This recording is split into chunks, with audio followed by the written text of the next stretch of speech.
Quem tem problema em comer produtos feitos com farinha de trigo, não precisa se preocupar. No mercado hoje existem mais de 10 farinhas que podem fazer essa substituição. Tem amêndoa, arroz, aveia, linhaça, a variedade é grande. Para falar um pouco sobre essas farinhas, convidamos a nutricionista comportamental Evelyn Lima. Tudo bom, Evelyn? Tudo bem, Elaine. Muito bom ter você aqui com a gente Que novamente. saudade que eu tava. Evelyn, é interessante dizer que cada farinha, claro, tem as suas especificidades, né? Isso. Todas elas podem substituir a farinha de trigo para quem, por exemplo, não pode com glúten. Vai depender bastante do que você vai fazer, né? Mas existem farinhas que elas vão dar uma maciez melhor e existem outras que elas vão ficar um pouquinho mais pesadas. Então é sempre legal a gente dar uma pesquisada no que a gente vai fazer e qual seria a melhor substituição naquele caso. E entre essas farinhas, tem alguma que seja assim mais calórica, menos calórica, melhor para isso, melhor para aquilo? Isso. As farinhas que vêm das castanhas, né, a farinha de amêndoa, por exemplo, como ela tem uma fonte também de gordura, elas acabam sendo um pouco mais calóricas. As farinhas tipos de arroz, ela é uma farinha mais leve e bem parecida com a farinha de trigo. Ela só não tem daí o problema? Só não tem o glúten daí. Para substituir para fazer pão, por exemplo, é a melhor farinha que a gente pode utilizar. A de arroz. A de arroz. A gente pode falar em pães, bolos. Isso, pães, bolos, tudo que for massinha, né? A farinha de arroz vai substituir muito bem a farinha de trigo. E ela não deixa um gosto residual. Eu aprendi uma receitinha com a minha irmã, que faz para os meus sobrinhos, e que eu comecei a fazer e gostei muito no café da manhã. Vê se tá certo. Ó, é uma banana amassada ou uma maçã ralada, né? Meia maçã no caso, senão fica muito, né? Uma banana tamanho médio. Amassadinha, um ovo e 2 colheres rasas de farinha de amêndoa. E aí faz uma misturinha e faz tipo uma panquequinha colocada no óleo de coco para virar uma panquequinha. É uma opção boa para o café da manhã? Muito boa. Aí a farinha de amêndoa, ela é calórica, né? Ela tem a questão das gorduras, mas ela é uma farinha que dá muita saciedade. Então a saciedade dela vai ser bem maior, por exemplo, do que a farinha de arroz. Então é a gente ponderar ali, tá? É um pouquinho mais calórica, mas ela me sustenta por mais tempo. Então, para um café da manhã seria uma farinha ideal. Ótimo, exatamente. Aí você consegue provavelmente ficar até o horário do almoço tranquilo, né? Agora, bolinho de caneca, por exemplo, qualquer uma delas funciona ou tem umas que funcionam melhor?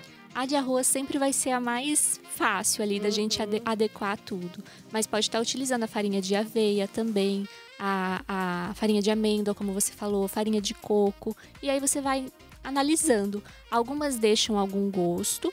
E aí você vê de acordo com o que você realmente se adapta melhor. Para esses bolinhos de caneca, de repente a de coco deixa até um gostinho mais, Sim, né? Ela é gostosa, que fica realmente um gostinho de coco ali.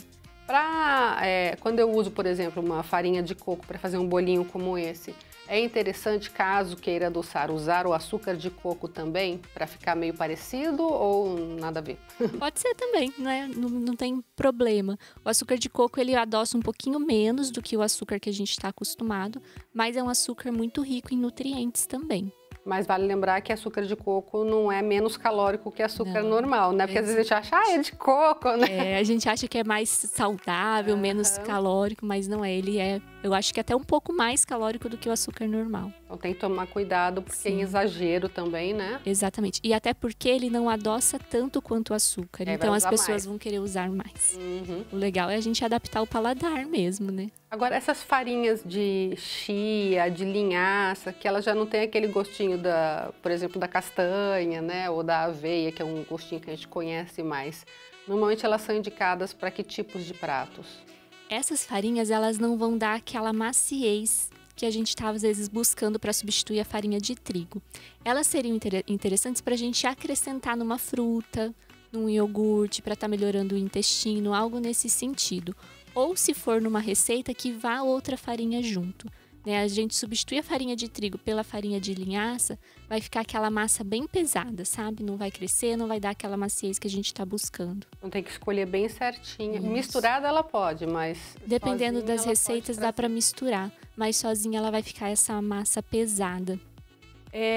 Eu percebo que você tem a farinha de aveia e o floco de aveia, a linhaça e a farinha de linhaça. Isso. Normalmente é melhor comer o grãozinho ali, né, o cerealzinho, ou é melhor comer a farinha, ou vai do gosto do cliente? Vai muito do gosto, mas quando a gente fala em grãos maiores, a gente está falando de uma quantidade maior de fibras.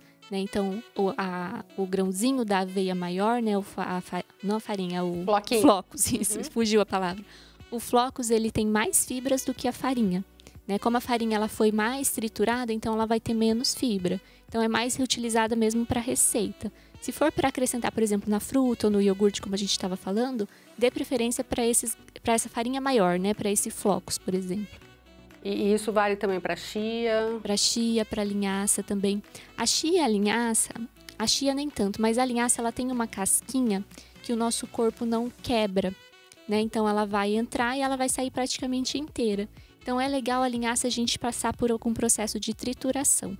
Então a linhaça, se você comprar ela inteira, para você absorver ali as propriedades dela, o ômega 3, os nutrientes que ela tem, é legal você triturar no liquidificador para consumir. Olha, legal. Mas ainda é melhor ela do que a farinha?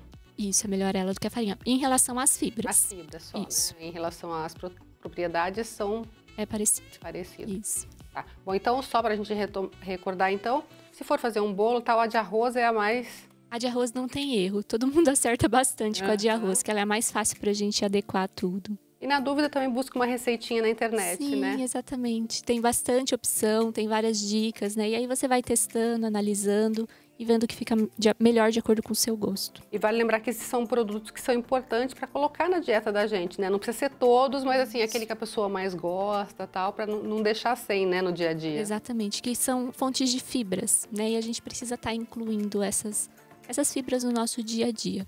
Crianças também podem comer essas fibras? Pode comer, com certeza. Então, todo mundo com o intestino funcionando. Exatamente. Intestino funcionando e a saúde cada vez melhor, né, Ilane? Exatamente. Muito obrigada, viu, Eu pela que agradeço. participação.